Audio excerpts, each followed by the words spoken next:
Hello, everyone. This is the most magnificent bird, Beak, speaking to you today. And in today's video, I will be doing some draft arenas. And not only that, I'm also going to be finally getting into my spoiler review of The Walking Dead Dead City Season 1, Episode 6, Doma Smo.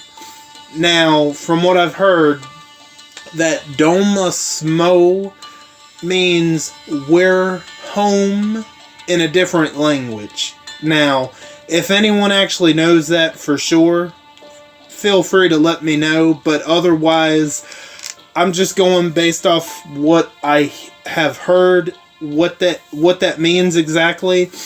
So apparently Doma Smo means we're home in a different language. So, but you guys will definitely be safe of spoilers. And the main reason I'm doing draft arenas again is because of the Battle Pass daily challenges. And as you can see, I've already done 5. So I figured I would at least give you guys 5 of them. And then I will get into that spoiler review that I'm finally so late on. But stuff has happened. And if you go back and rewatch my last video, you'll know what exactly. But I hope all of you are doing good and staying safe. I'm doing alright, and I'm staying safe for the most part. And who is my first leader?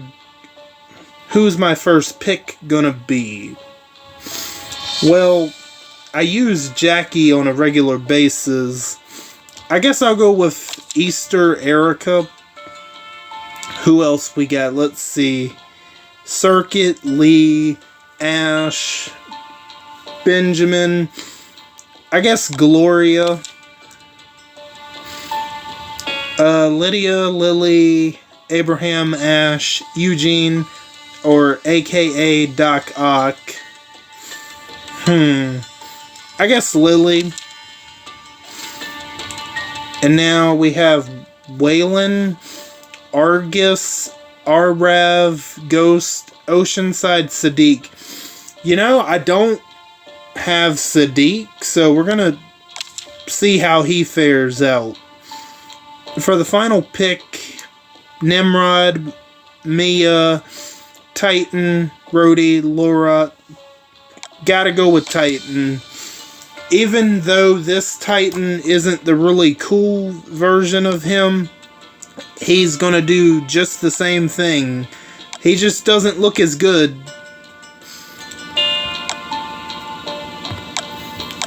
Alright.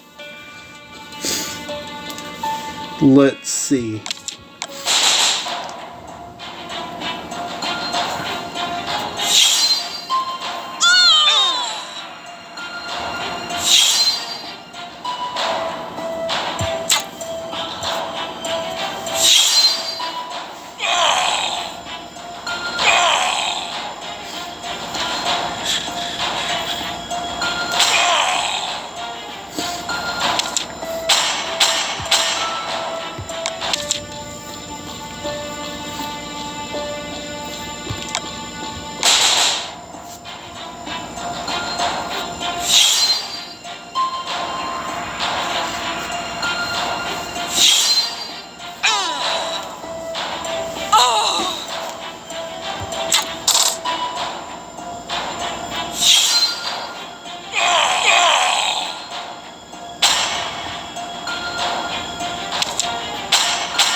Honestly, I didn't expect to give you guys 2 back-to-back videos involving the Battle Pass daily challenges, but literally, I just rewatched the episode before I started recording, and I figured, you know what? this would be the perfect time to go ahead and get that spoiler review out and get it over with until, until I start them back up again in September, just in time for the Daryl Dixon spinoff show. And then I am aware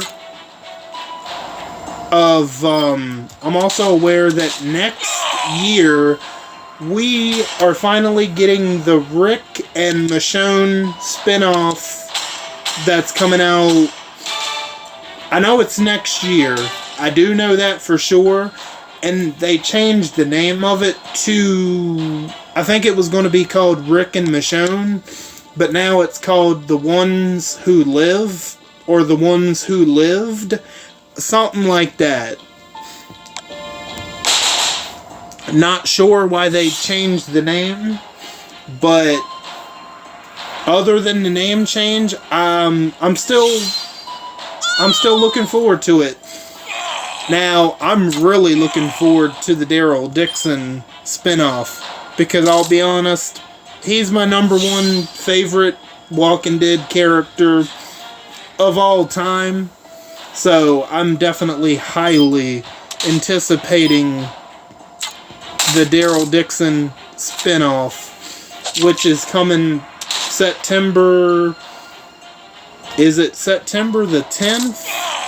I know it's early in September, so about a month away, a little more than a month away. And I'm curious, I'll go ahead and say this now because it's in the trailer, and when I was watching the finale of Dead City, they showed the trailer for Daryl Dixon's spinoff, and I couldn't, it was really hard to avoid. I do know it takes place in France. Now, I'm very curious how he ends up from Virginia to France. That is very curious, for sure. And, yeah, you know what?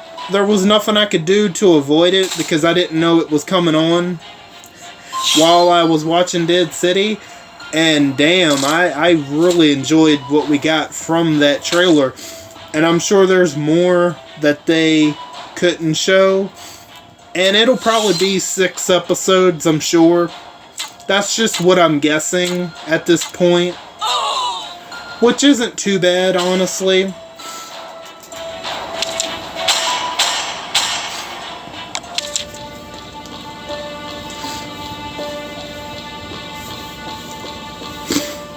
Man, my nose is running a little bit. I don't know why that is. Maybe allergies, but man, it is... Ugh. It's really running tonight. It just... of course. But, yeah, that is going to do it for the gameplay portion of this video. And now, I'm getting ready to get into my spoiler review of The Walking Dead, Dead City, the season finale, Doma Smo. And if you do not want to know anything, if you're not caught up, or if you haven't even had the ability to watch the show and you don't want to know anything at all, this is definitely the time to go ahead and click off the video. And I just want to thank each and every one of you for stopping by. And I do thank you for your time. And I'll catch you next time. Now, for those that want to stick around and finally hear my spoiler review and my thoughts. Alright, here is my spoiler review of The Walking Dead, Dead City, Season 1, Episode 6, episode title, Doma Smo. Apparently that means we're home in a different language. Maybe several languages, I don't know that for sure, but that's what I heard. So, here we go. So, you know, a couple episodes back, I just want to say, back in episode 3, I think it was either episode 3 or episode 4. It might have been at the end of episode 3 when Maggie was building that little fire in the barrel, and she had that dinosaur that Jenny likes, and I'm gonna correct myself, I thought she had burnt the dinosaur, but she was definitely thinking about burning it, but she probably had something else and lit the match. So I do want to correct myself, because I said, she burnt that dinosaur, but she never actually did. So I do want to say that. Now, what I'm going to talk about is going to be a little out of order, but I'm going to go with kind of what I did before from, I'm going to talk about the least interesting stuff to the more interesting stuff. So here we go. Let's talk about Jenny first. She isn't in the episode much, so we'll go ahead and get her parts out of the way. Jenny, she finally talks. Yeah, she can talk. I figured she could, because she could hear, you know what I mean? She wasn't like Connie, where she was completely deaf. She just chose not to speak. And her words are, she only says like 4 words. Negan is wanting to know, what are you doing here? It's not safe for you. And she says, I want you to come with me. Pretty much. She's getting ready to continue to talk. Then Negan cuts her off and says, all of these months and you decide to start talking now? Like, really? But yeah, she can talk. But that's pretty much all she says. And then I don't know, what I'm getting ready to say. I don't know if Negan is telling the truth or if he's lying here. Negan is trying to convince Jenny, look, you need to go. You don't want to be around me right now. It's not safe for you. And this is when Negan says that, I killed your dad. He was one of the 5 people that he had killed back in New Babylon. Now, I don't know if he's necessarily telling the truth and he's admitting to it, or he could be lying just to keep Jenny safe because he doesn't want to see anything bad happen to her.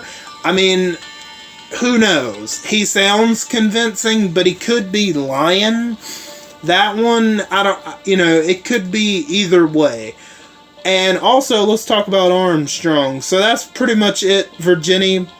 Armstrong is next, and he's involved in it. And during this whole thing where she is talking and where Negan says, look, kid, I killed your dad, Armstrong agrees to take Jenny back to what they call the bricks or the new hilltop. So, yay, Armstrong, that's what I was kind of hoping, that he would redeem himself in some way. And in this episode, I feel like Armstrong, for the most part, he definitely redeems himself, because he agrees, look, I'll take Jenny back to where she's got to go. You two finish what you got to do. And he pretty much lets Negan off the hook. He lets him go because he agrees to take the girl back to the bricks, as they call it, or the new hilltop. And then Armstrong and Jenny, they leave, and they end up getting back to the bricks or the new hilltop. And she leaves her jacket or her flannel shirt there in the car. And, he tries to say, hey, you forgot your shirt. And she just, looks back and ignores him. She doesn't even say bye or thank you. Come on now. But anyway, so he drops Jenny off. He goes back to New Babylon. And Armstrong lies about killing Negan once he gets back there, he lies about killing Negan. He said that I had Negan cornered. I had a gun up to him, and he said that Negan tried to make a move to run, and he said, I shot him and I killed him. And that's good enough to fool some of the marshals there. They're like, yeah, hell yeah, you got him, you know. And then this woman, who I presume is the head marshal, that is the leader of all the marshals and the leader of New Babylon, she's not so convinced. I mean, she doesn't outright accuse him of lying, but she's like, you know, go ahead and tell the rest of your story. And he says that there's not much to tell, that I just left the island, I got back in my car, and I came straight back here. And, you know, she's kind of, you know, threatening him without actually threatening him. She makes remarks like saying, how's your daughters? You know, we checked up on them while you were gone. We made sure they were safe. So maybe New Babylon and the people in New Babylon aren't as, you know, maybe they're not on the up and up. Maybe they're not as good as they are presenting themselves. I mean, from this little bit of, you know, not confrontation, but dialogue, she pretty much, like, kind of threatens his daughters, but indirectly threatening them. She's like, I ought to stop by there and see them and tell them all about your I can't even talk. But let me take a sip of this drink and I will continue. Okay, so the lady, she says, maybe I ought to stop by there and tell them all about you being the hero, right? So she's like kind of like threatening them without actually threatening, in, you know. So she says, you know, do you want a cigar? She offers him a cigar, and at first he says no, and then he goes ahead and takes her up on her offer on a cigar.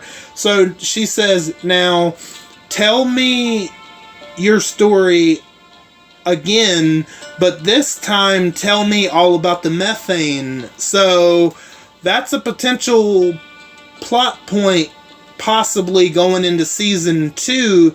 Maybe it's going to be the Manhattan Island versus the New Babylon, because they want the island's methane.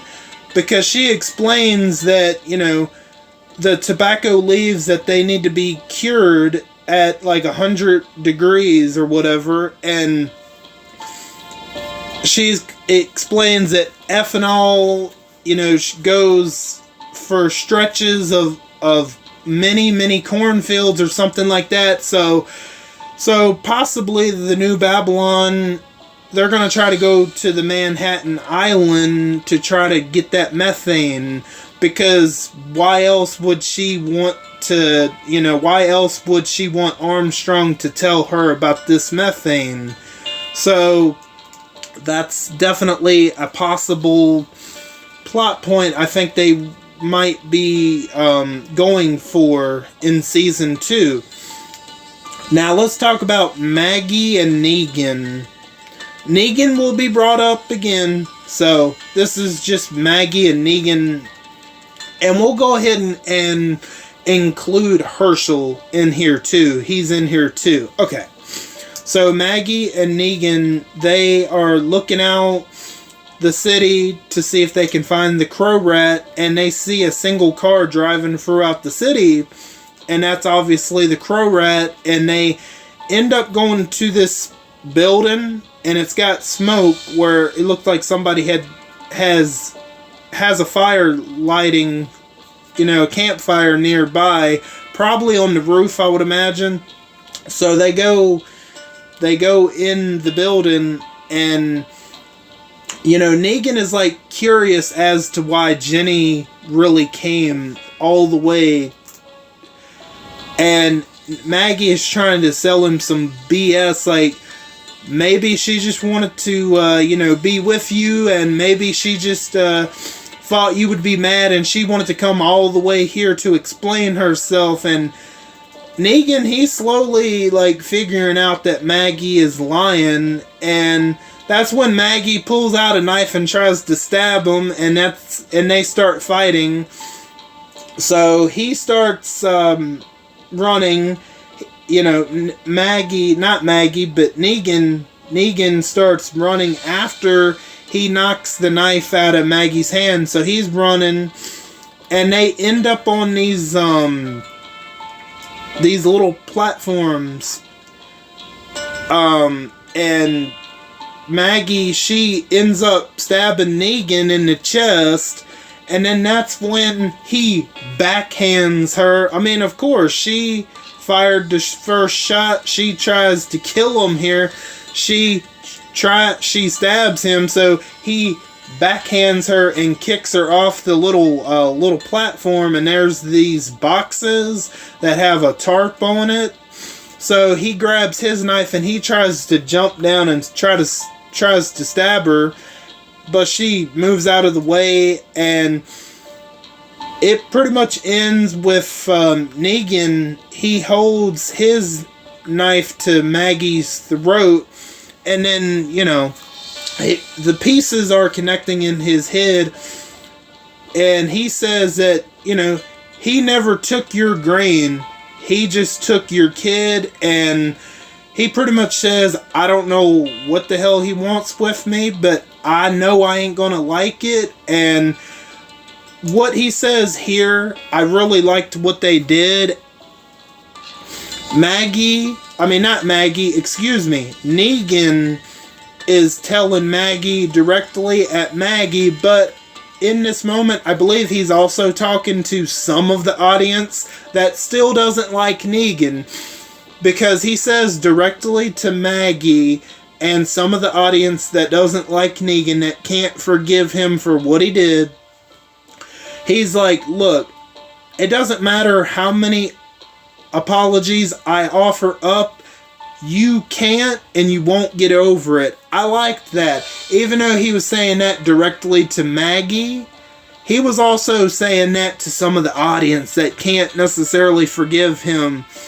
And I did like that little moment. And then after that, that's when the Crow Rat and his men come from all sides, because Maggie and Negan are down on the lower ground.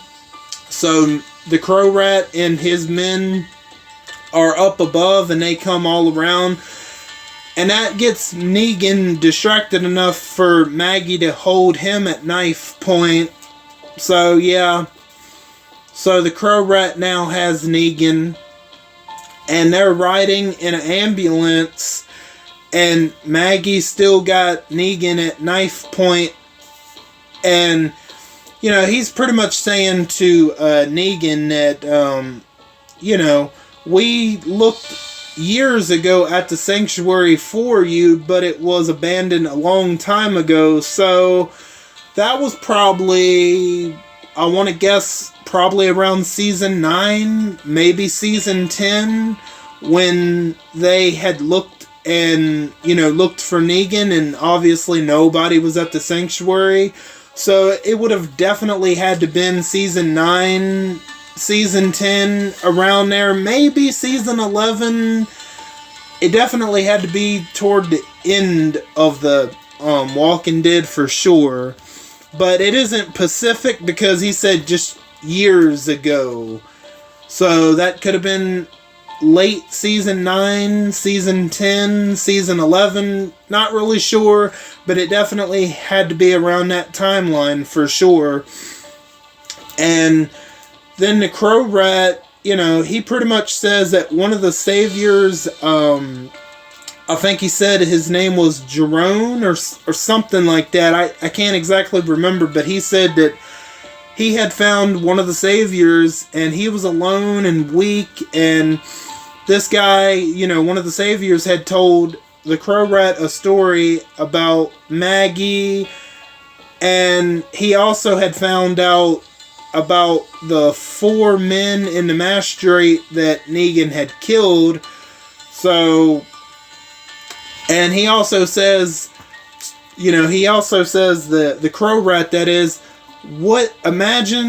just imagine if I had Negan and the kid in my possession, pretty much, and that gets kind of a worried look on Maggie's face, and then she gets reassured. He says, don't worry, Negan is just enough. He's pretty much saying, you're gonna get your kid back, don't worry. So they end up going to this bank, which I think is kind of ironic, because Herschel is at this bank where they're going to. Maggie is handing over Negan for Herschel, kind of like a transfer or like a handoff, and I think it's kind of cool that they picked a bank, and they did mention something about a bank earlier, so it's kind of like, okay, I could see why they're doing it specifically at a bank, because they had mentioned something about a bank. So Maggie hands over Negan, and she gets Herschel in exchange, and man, you can kind of see on Maggie's face that she feels kind of bad for doing this, so somewhat, after she sees Herschel's fine, and once the transaction is actually happening, she actually feels a little bad for doing this, but she is happy to see Herschel back. And you know what? I will say, in this instance, I am glad for Maggie to get Herschel back. I'm glad for her because she was able to get Herschel back, but it sucks that Negan had to be handed over for that to happen. I feel like if Maggie would have completely trusted Negan, I truly believe that he legitimately wanted to get Herschel back safe. Because, I mean, come on now, like, we know Herschel, I mean, not Herschel, we know Negan, he doesn't want to hurt kids or women. That's, like, one saving grace that makes him, like, just a little bit better than most Walking Dead villains. So, I truly believe that he legitimately wanted to help her out as they were trapped on the island. He didn't want to, I'm sure he didn't have anything bad planned or nothing. No, he wanted to legitimately help Maggie out, and Maggie pretty much screwed him over. And, well, if we get some sort of the resemblance of old Negan back, it's going to be her fault. It's absolutely going to be Maggie's fault for sure. But that is a big if, which it might happen. I don't know. We'll see. And as the handover's happening, Negan even says to Herschel, "It's good to see you again, kid." So he legitimately actually wanted to help out. And I'm sure they definitely could have found a way to get him, but we'll get into it. I don't think it would have worked long term, as we'll definitely get into it. So Herschel is back with Maggie, and she says to him that, I can't imagine what you went through, what he put you through, and he says, I'm fine. Like, he's got that, like, teenage attitude, right?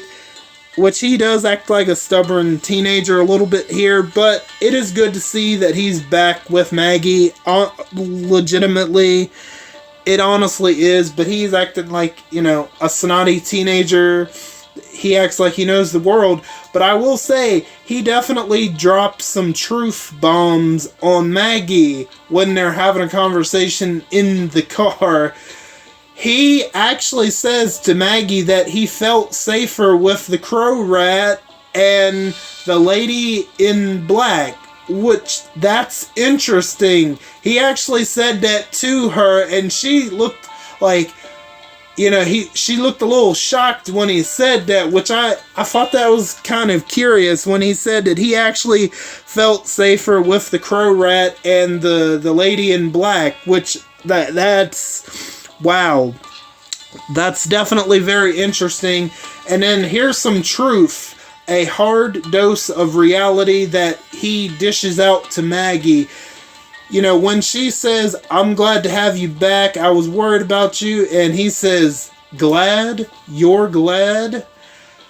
He says, "Are you sure this isn't about revenge or something?" Referring to Negan. And it somewhat is. It honestly is. I like the fact that, you know, he dropped some truth there on her. Like, you can't handle what he did. You still can't get over it. Herschel honestly felt it was more about getting back at Negan than it was to actually get him. And I could see where he would feel like that. And honestly, that's somewhat true. So I did like that by Herschel. He gave her a dose of reality, some truth bombs on Maggie, and I think Maggie was actually like surprised, like, even though he was acting like a snotty teenager, he was dropping some truth, and I really liked that. That was honestly very good. Now we're gonna get to Negan, the Crow Rat, and the Doma. That's the lady in black. They call her the Doma, and apparently that means the lady in a different language, or maybe several languages. So he's pretty much, you know, the Crow Rat and Negan are in the ambulance they're going to go see the Doma, and, you know, the Crow Rat, he's pretty much saying to Negan, "You remember the first time we went to see the river people?" Referring to Oceanside. Yeah. So he says, "The first time we went to see the river people, you know, you were welcoming, and you know, we tried to be welcoming, but they were hostile, so they got all the men on their knees for the lineup." And Negan actually handed Lucille to the Crow Rat, and he decided to let the Crow Rat kill someone with Lucille. And he took his first swing, and he said, "I completely missed on my first swing," but then he said, "I overcompensated on my second swing by bringing too much force." Man, that's a callback to Glenn, that for sure, because he said that, you know, once I hit him and he was nothing but a puddle on the ground, his skull, that is. Definitely a callback to Glenn back in season 7 for sure. So he pretty much asked Negan, "Do you remember that?" He said it was beautiful, and Negan says, "Yeah, I remember that, pretty much." So they go to the auditorium where the Dama is, and you have some of the people that live there. They're sleeping in the auditorium chairs and stuff, and I don't know how they can be comfortable, but whatever, they're managing it. But that's not the important part. So Negan gets introduced to the Dama, and the Dama pretty much tells the Crow Rat, like, "Okay, thank you. Thank you for bringing him. Okay, you can leave now." So yeah, the Crow Rat is like, I kind of felt somewhat bad for the Crow Rat here, because he was all excited. He pretty much said before the introduction, it's like mommy and daddy meeting for the first time. He's all excited, only for the Dama to say, "Okay, thank you for bringing him. Okay, you can go away now. You can go back to your room, okay?" That's pretty much how she treats him in this moment, and he's like, okay, you know, he does it. And I kind of felt a little bad for the Crow Rat, because he's being pushed away in this moment. Just a little bit. Only a little bit in that moment, but he definitely doesn't have as much power as we were led to be believed. And the Dama pretty much says to Negan, "It's so nice to meet you finally." You know, she tells him to have a seat, and he says, "I got a cramp in my leg. It's not feeling too good right now." And she says, brandy is good for cramps that I've heard. And he's like, really? And most importantly, Negan is a gin man. Another callback to Simon back in season 7 when Simon and the Saviors raid the hilltop. And he says, I'm a gin man. I like that reference, referring back to Simon. That was cool. So they take a seat. She pours him and her some brandy. And pretty much the whole purpose of wanting Negan is the Doma wants Negan to join them and to be their leader. Yes. Because she pretty much says, I heard about your performance back at the bank. It was definitely, not pointless. I'm trying to use the exact word. I'm trying to think of the exact word she used. But she says, I heard about your performance back at the bank. It was, I think she says along the lines, it was excellent and a pinch of gruesomeness. She was pretty much awed by Negan. Pretty much she is. So she wants him to be the leader. She pretty much says that, look, we got others in New York.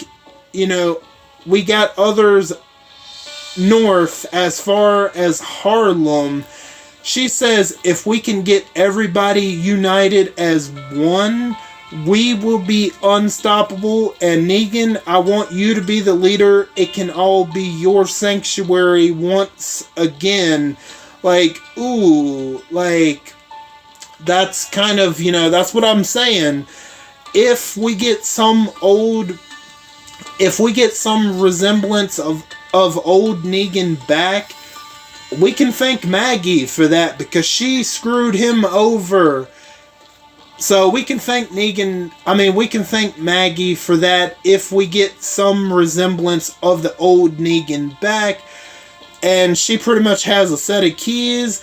She says, here's the keys to the kingdom. It can all be yours. And he reaches for them, but then she pulls them back. And she says, how can I be sure? Are you sure are you sure you are who you were? Or maybe you never were. But then she hands Negan a little key and then pushes a little box toward his way. And the Dama sits back down. Negan has the little key and the box, and he unlocks the little box, and there's something in the little box, and we're not sure what this is at first, and he's like, what the hell is this? And it was Herschel's pinky toe. She cut Herschel's pinky toe off to keep a piece of him. Like, what? Are you serious? Like, come on. Like, I'll say right now, just in that one moment, I'm gonna say the Dama is definitely way, way worse than Pamela Milton ever was. Sure, Pamela Milton, she didn't know how to do her job properly, but she wasn't that evil. Not that bad. The Dama, I can definitely say right now, she's definitely a better villain than Pamela Milton for sure. I mean, she actually, I don't know if she actually cut it off herself, but man, that's wild. And it seems like, and we see a shot of Herschel, he's got his shoe off and he's missing his pinky toe playing a guitar, and he seems to be just fine with the fact that he's missing a toe. Like, wow, like that's crazy. That she actually cut his pinky toe off and kept a piece of him. So she's pretty much forcing Negan to do this. And she says to him, you came all this way to save him. she said if I want to, I can go back there and get more pieces of him if I want to. So she's pretty much telling him, look, you're going to be our leader, or if you don't, we'll just go back and go take him again, or even possibly maybe kill him next time. So yeah, Negan, he's got this expression on his face like I really don't want to do it, but alright, I'll do it for Herschel. Like, he doesn't say anything, but he's got the he's got the facial expression on his, saying like, okay, yeah, I'll do it, you know. He's pretty much being forced by the Doma to do this, and then we get to a conversation, you know, Maggie, she checks up on Jenny, and she has that dinosaur, and as Jenny is sleeping, she puts the dinosaur back with Jenny while she's sleeping, and then she checks up on Herschel, and pretty much Maggie says to Herschel that, you know, I've been thinking about what you said, and she said, yeah, you're right, that, you know, I gotta find a way to finish this with Negan. Whatever that means, I'm sure that's going to build up to season 2. So, and then the episode ends with a shot of, on one side of the screen, we have Maggie's face, and then the other, we have Negan's face, and they're together, and that was a really cool shot. And that's the way the episode ends and the season. So yeah, it looks like maybe potentially we're going to get some resemblance of old Negan back, all thanks to Maggie. Thank you, Maggie. Yeah. And I'm sure he definitely didn't want to do that, but he's obviously being forced to be their leader because the Dama, she literally has a piece of Herschel in a little box. Like, come on. There's no way Negan is okay with this. But, I mean, obviously he's being forced to do this. Oh, man. Honestly, I hope the Dama gets what's coming to her, potentially in season 2. I mean, man, what a woman. She is, oof. Definitely way worse than Pamela Milton. Pamela Milton was just incompetent. She was unable to do her job successfully. I'm not saying Pamela Milton was innocent. No, she did end up shooting Judith, but honestly, I would say that was probably the most evil thing she did. But the Dama, man, I'm very intrigued to see where it goes. So potentially we might be getting old Negan back, leading another type of sanctuary once again. We might be getting the Dama's people versus New Babylon. So they definitely set some stuff up here. And overall, I really liked the second half of Dead City a lot better than I did the first half. And, you know, I thought it was really good. Like I said, I'm highly anticipating the Daryl Dixon spinoff.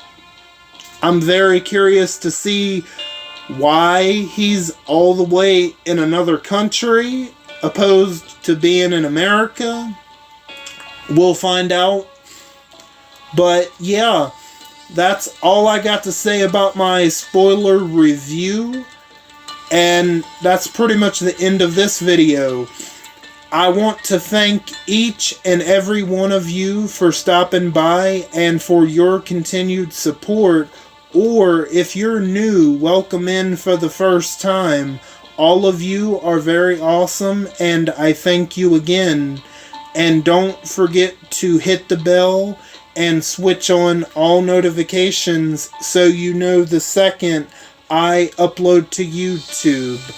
I am Beak, and I'm gonna go fly away back to my nest. Until next time, bye guys.